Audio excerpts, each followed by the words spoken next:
a great start, or maybe it's your midday. If that's the case, or you're watching it later in the day, maybe you got home, whatever it may be. I'm glad that you're here joining in. Hope to bring value to you today. Let's kick it off. Let's get going. Here's what we have on tap for today. The first one, great impact starts with willing action.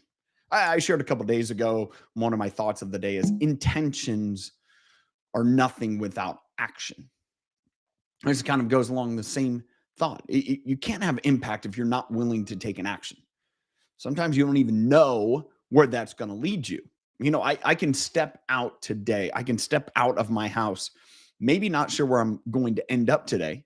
Don't know what's all going to happen, the interactions I'm going to have, the conversations I'm going to have.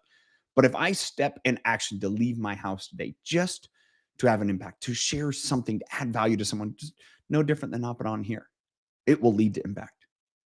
Willing action leads to great impact. Great impact starts with willing action. The next thing I want to share with you, I had a friend share this with me the other day. They're a leadership program coach they're in. They shared this, that, leadership is a lot like being on a balcony overlooking a dance floor. And every once in a while, you need to go down to the dance floor and you need to see what it's like. I think that's one view. My standpoint is the best view is on the dance floor. Now, if you're on the dance floor, sometimes you lead, sometimes you follow, sometimes you dance along, sometimes you just stand off to the side to absorb. But I believe in my take on this analogy of using a balcony and a dance floor, that creates a lot of separation. Leadership in and of itself positionally creates separation. I believe the best leaders do what they can to create connection, to get closer, not farther, not overlook people, not be in the balcony looking down on people, but being on that dance floor. And sometimes you're dancing with people. Sometimes you just stand on the side and you're chatting and you're watching. You're observing. The best leaders, they can observe from the dance floor. Does it mean that they're out getting sweaty in the middle of it? No, not necessarily. Sometimes they're off to the side. Sometimes they're in the middle cutting the rug.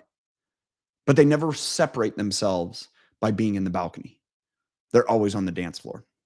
And the next thing I want to share with you here this morning as we're moving along is be willing to suffer the truth now. Ultimately, when it comes down to, the truth and maybe something that isn't really the case, there could be some suffering there.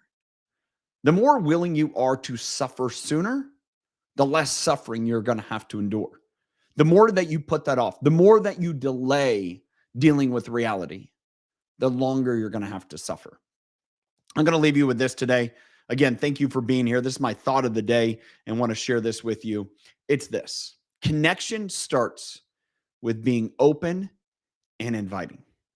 I believe that our greatest opportunity in society is look for and seek connection with others. A lot of times that comes, brings solutions.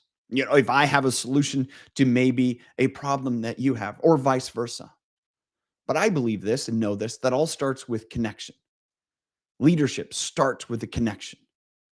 Connection starts when you're open and inviting. One of the easiest way to be open and inviting is just smile. That's all it takes. Just a smile. Try it today. Thanks for being here. Hope you got value from all that. And I'll catch you next time.